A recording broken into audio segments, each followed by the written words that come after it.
Mediated LARPs have been the game story of the decade, ever since spooks came along to give actuaries a chance to live a secret agent life on the side. Steaming was going to ring the cash register again and take the nutters off the street, plus it paid your mortgage. Anyway, that's how your life looked, right up until the Bologna Cup final disaster and the double whammy of a social psychology study in the Lancet the very next week that stuck the proverbial sharpie in and twisted.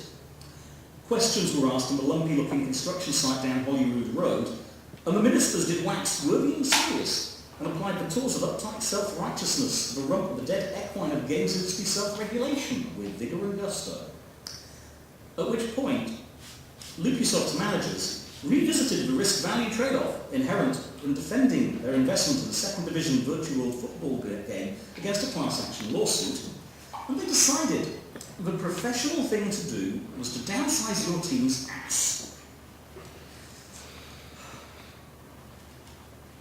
Maybe it would have gone the other way in the boardroom, but the week before, the police had uncovered a network of Little League serial killer wannabes who were using steaming to rehearse next Saturday's riot over at Easter Road. That was the final nail in the coffin. All the suit-wearing world loves a geeky scapegoat, and you boys were going down in flames. So there was only one thing to do. Fly out to Amsterdam and get absolutely steaming drunk for the weekend, and so stoned you're having auditory hallucinations to the sound of the tram bells. Excuse me, sir, you cannot sleep here. You open your eyes. The auditory hallucination is peering at you through her surveillance goggles as if she's never seen a stoned tourist before. She's been so polite that for a moment you feel a flash of perverse gratitude until the weed clears enough for you to realise that she's a member of the polity and quite capable of summoning a van full of black-clad accomplices who will vanish into a custody cell faster than you can snap your fingers if she chooses to officially notice that you're not terribly conscious. You try to say, "Please don't arrest me. I'm just a sleepy tourist. I won't be any trouble." But it all runs together at the back of your tongue, and what comes out is something like, You tense your arms and prepare to lift yourself out of the armchair. Standing up seems to be the right sort of thing to do at this point.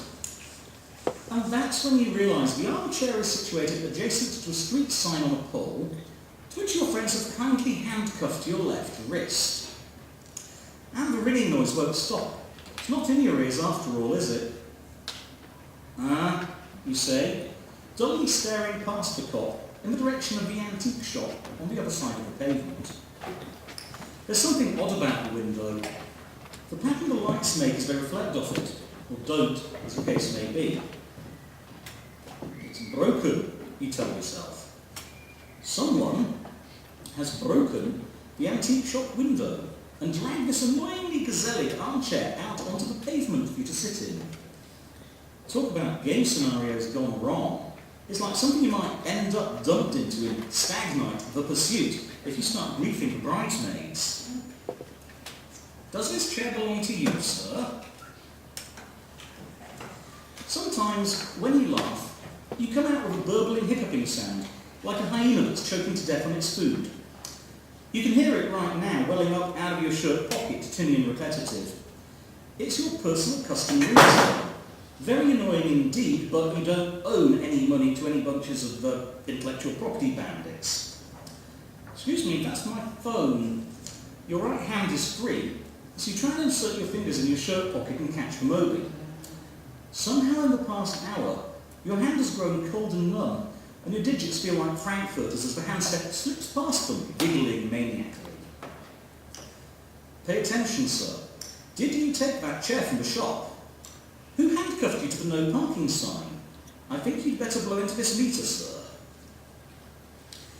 She's a sight easier to understand than the local Edinburgh police, which is no bad thing, because the voice at the end of the phone is yet another distraction. Jack? Hi, it's Sophie. Are you all right? Are you busy right now? Oh no, not now.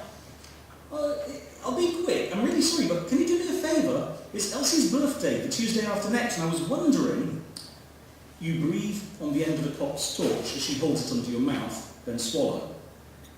Your sister is tweedling on the end of a line, oblivious. and you really want to get her off the phone fast. You force unwilling lips to train words in an alien language. Can you email me? I'm busy right now. But it's important, Sophie insists. Are you all right, Jack? Jack? The plangent chords of the West Midlands accent form brassy patterns of light on the end of the torch, where an LED is glowing red, like the call disconnect button on your phone. I think you'd better come with me, sir. The cop has a key to the handcuffs, for which you're duly grateful, but she wants you to put your phone away, and that's surprisingly difficult, because Sophie keeps going on about something to do with your oldest niece's birthday and confirmation. Hubby Bill wants Elsie and Mary to have a traditional upbringing, and you keep agreeing with her because, will you please put the phone down, a Dutch cop is trying to arrest me, isn't a standard way to break off this kind of scenario. If only families came with safe words like any other kind of augmented reality game. Things are stuck at this point for a tense few seconds as you mug furiously at the officer until she raises one index finger, unlocks the handcuff from around the pole, twists your arm around the small of your back, weeks the Moby out of your grasp and has your wrist pinioned before you can say hasta la vista. It's shaping up to be a great weekend, make no mistake, and there's always Monday to look forward to.